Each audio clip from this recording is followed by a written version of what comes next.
Who's got a question about Washington, D.C. they want to talk about? He said, next time I've got my federal representative captive, and even if you're in Hank's district, I'm willing to talk to you. I just want you to know. Even if I don't work for you, I'm willing to visit with you about what's important to you. Anything on anybody's list out there? Bill, I've got a question for you when we're over too, Bill. I was hoping I could see you today. I need your big brain on an issue. Here I am. My question is first a statement and then a question. I personally, and many of my friends who have served in the military, are so outraged over the close off situation. Not just bringing him back, but trading 5 of the top Taliban leaders for him, plus allegedly several $1 million.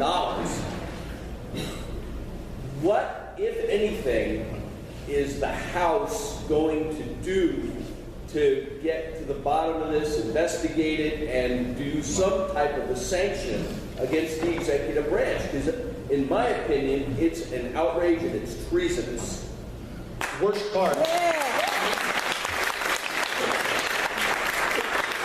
Worst part of Bill's question, if you could hear it, tell me if you agree, is he started with, I'm a veteran and I'm outraged. And I could think of about 5 different directions he was getting ready to take that question. It's not funny, right? It's not funny. He's absolutely right. He has a position of prominence, of respect, of admiration, and a reciprocal duty that the nation owes to him. And when he says, I'm a veteran and I'm outraged, there are so many outrages going on right now, you didn't know which one he was going to pick. That's true. It's not funny. It is tragic. It is absolutely tragic. You may have seen the White House, after they came out and apologized for not following the law, they came back and said, actually, we did follow the law because we mentioned to you 2 years ago that this might be something we would consider one day. So, just know, if we don't get it right the first time, we're just going to keep trying to try to find something that sticks. Who are those giants in the Senate who put country before party? The list is short. It's crazy that I have to say this. Look at Dianne Feinstein. Oh, it hurts me. It hurts me. It hurts me. Yes. Look at Dianne Feinstein. There is no one more outraged about this than she is. She stood up and said, yeah, but that's not what the law says. Oh, why? Dianne Feinstein says, hey, wait a minute. My Democratic president's running down this road all by himself, but that's not what the law allows. Where's she been? You can't pull this back, right? This is done. You can make a difference going forward.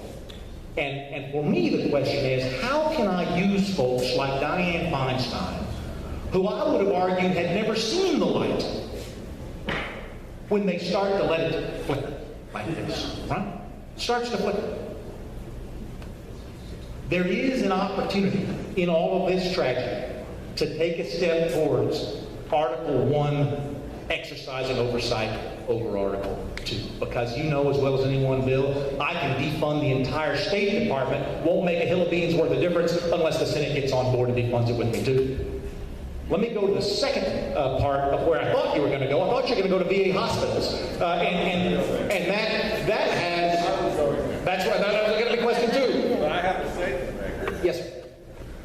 Lately I've been hearing that there's bills going to be produced to get more doctors and more nurses, and that you guys are going the wrong way. It isn't the doctors and the nurses. It's the bureaucrats and their goddamn unions. That's the problem. Until you take that union away, you guys are wasting your time.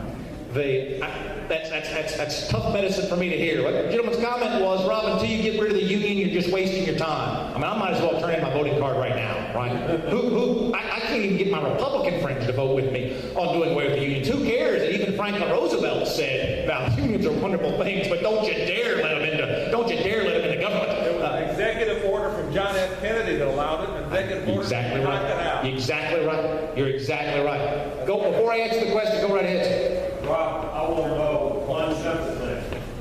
Will you vote yes to repeal the 16th Amendment to the Constitution? Oh, I thought you were going with veterans, but this is easy. Even though this takes me off track for just a moment, the answer is yes, and yes, and yes, and yes, and yes. So there's absolutely no set of circumstances where I'm a no-vote on repealing the 16th Amendment. It would be, at this point, it's almost the only thing that can force Congress to move forward on tax reform in ways that it's unwilling to move forward. We're going to go back to hospitals for a minute, because you may have seen the news that came out. I lose track of my days. Was it yesterday that McCain and Levin came together 2 days ago? 2 days ago, McCain and Levin came together on an agreement that did some interesting things. It spent $2 billion. That's not particularly interesting because it was coming out of the Senate, so you had to know that's the direction it was going to do. It said we're going to hire more doctors and nurses at VA facilities. There is always that inclination that if I have a problem, I just throw more money at it. Surely that's going to make it better. That's the nod to the Democrats there. The nod to conservatives there is the 2-year pilot project that says, but if you don't think you're getting high quality care at the VA, if you're getting stonewalled at the VA, if you can't get into the VA, go see the doctor of your choice. Go see the doctor of your choice. That is a big concession from the left. And everybody might think, Rob, that's just common sense. Understand, common sense, big concession from the left. And we're glad we got it. Also included in there, House passed bill that said you can fire every single one of those folks in upper management. Now, we can't hold the low-level union folks responsible, so the bill says. But if you want to go to those upper-level guys, you can toss every single one of them that was culpable. Somebody said the other day, now, Rob, can't we do that in all the federal agencies? Wouldn't that be a good idea? Well, again, let's not let common sense get in the way of legislation. Of course it would be a good idea. But we only got this because of crisis and tragedy. Right? That's not a proud statement. That's a shameful statement.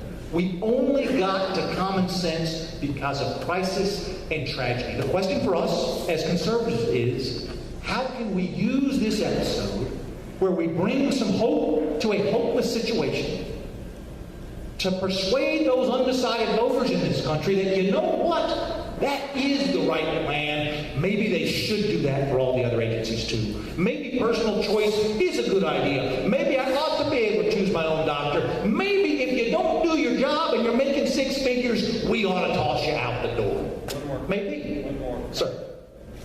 The bill that you're talking about to allow people to go, what they're going to apply on that bill is they'll have to pay the co-pays and whatever you have to pay for Medicare. Why is it that veterans will have to pay the co-pays when if they go to the VA they don't have to pay anything, but now they're going to have to pay to get better service that they should have got in the first place? 2 answers to that. Question is, hey, it sounds like they're going to orchestrate this a lot like the Medicare system, so I'm going to have co-pays, I'm going to have to make other payments. I could have gotten it free at the VA, but the VA has failed me. Why do I now have to pay money? Because the government failed me. Fair question. We have tried to pass a bill for years that allowed choice. Not choice for folks who wanted to get out of the VA system, but folks who wanted to get into the VA system. The veterans will know what I'm talking about. There are veterans out there who say, Rob, only the VA docs understand me. Only the VA gets what I'm going through. The VA has the experts in the field that I'm troubled by. I need to get into the VA. Why can't I use my Medicare benefits to go to a VA facility? And the answer is because folks think that undermines Medicare, right? The left will not allow folks to go the other direction, right? I got my own box. I want to keep that box normal. If we start to blur the lines on that box, the whole republic may fall, they would say. We can't even get legislation passed to let folks go into the VA if they would be paying the VA through their Medicare benefits. It'd be higher reimbursement than what the VA is getting currently.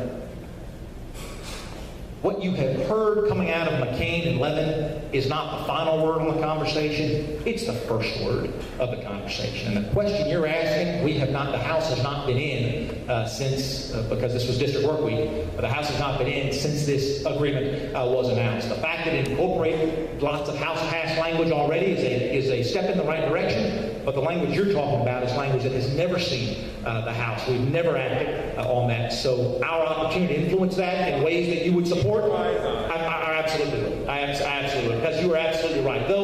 We've all been down that road, right? Government makes a mistake, you have to pay for it. Right? That is not unheard of. Well, the Democrat said every crisis is an opportunity. That was Ron Manuel. Never let a good crisis go to waste, I believe, who shared that. Anybody else have anything on that, sir?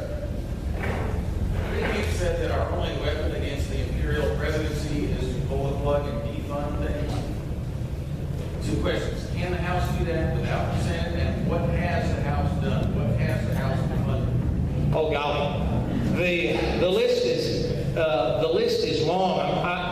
We could go to we'll go to the word of it that the president is. I don't think he signed it. It was on his way to his desk when I left Washington last week. Senate's moved it forward.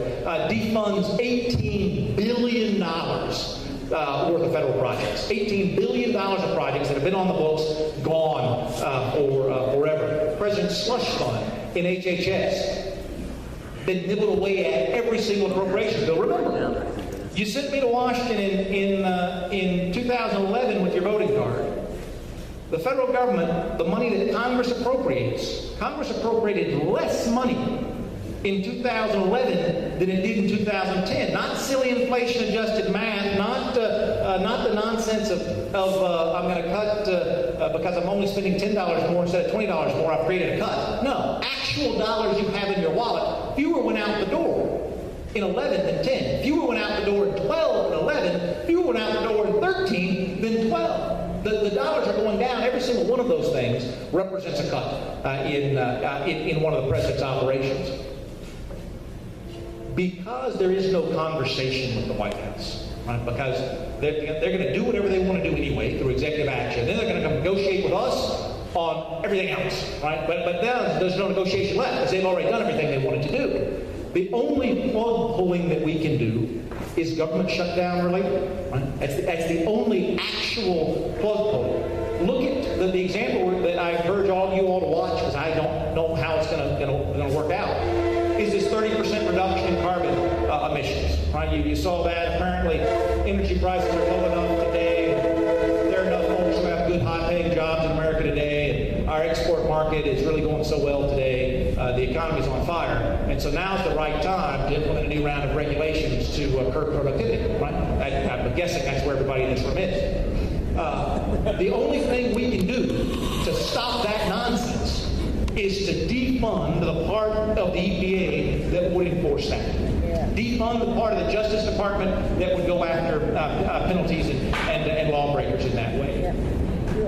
That's inside a bill that funds the entire Justice Department, that funds the entire EPA. So we send it over with those things out, Senate sends it back with those things back in, then what? We can't limit the cut to just that one program. We end up having to zero out the entire agency as a result. We have a tough program. I kid you not when I tell you that we have an opportunity to lead in this country. The country's not there. But we can lead the country there. The country's not a lot of places, wasn't a lot of places 5 years ago that it is today. Places Gwinnett County was 5 years ago, and we've been a part of dragging the country forward. We may end up in a shutdown situation. I hope that we don't. I hope we can find a different pathway forward. But that is the answer. Now, as I look over here at my hook guy and my Senate candidate, I feel like this is the signal. I have provided the appropriate filler for you today. Please, if I can be of service to you, pick up the phone and give me a call. Get on the email and send me an email. And yes, the constructive criticism is every bit as valuable as the attaboy, go get them. Though if you're thinking about doing the attaboy, go get them. Go ahead and do that anyway. I'm not trying to tamp that. Thank you all very much. It's an honor to have you voting for us.